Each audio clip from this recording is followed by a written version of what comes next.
Mówię w 6 językach, więc dzisiaj usłyszymy je wszystkie. Także zaczniemy czeski. Momentálně jsem v Česku žila 3-4 roky nějak tak a upřímně odpočítávám dny, až se přestěhuju zase zpátky do Prahy. Já jsem blázen do Česka, prostě do české kultury, do české řeči. Vážně, prostě podle mě Česká republika je top. A ja.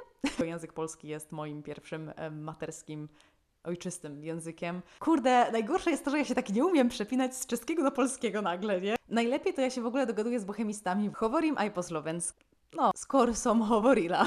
Odkedy trvalo žijem v Česku, úplne som zabudla na tú slovančinu a musím sa veľmi sústrediť, aby som po slovensky hovorila. A hovorím, ako by ma porazilo.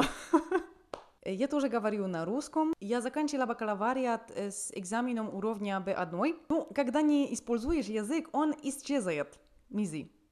А когда я была в Грузии, я спокойно могла договориться. Договориться? Не знаю, что это справно. Помало, але jako malo. Ja priečam po chorvátsky. Nisam imala puno vremena, ali puno rozumiem. Jako malo. Me vla parakop kartulat. Me vcavlop kartuls sami Tuea.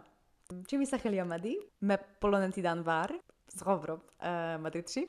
También hablo español, ahora vivo en España. Pensaba que cuando me mudara a España sería un gran cumplimiento de mis sueños, pero en realidad quiero volver a Praga lo antes posible, tío. Lo antes posible. Nunca he tenido una gran pasión ni por la cultura, ni por la lengua española. And of course I forgot about English and realized that now while editing this video. And the most important thing about it is just like make mistakes. You are allowed to make mistakes. That's actually the thing. Like you're just supposed to speak and that's the most important thing. Like you're making mistakes in your own native language.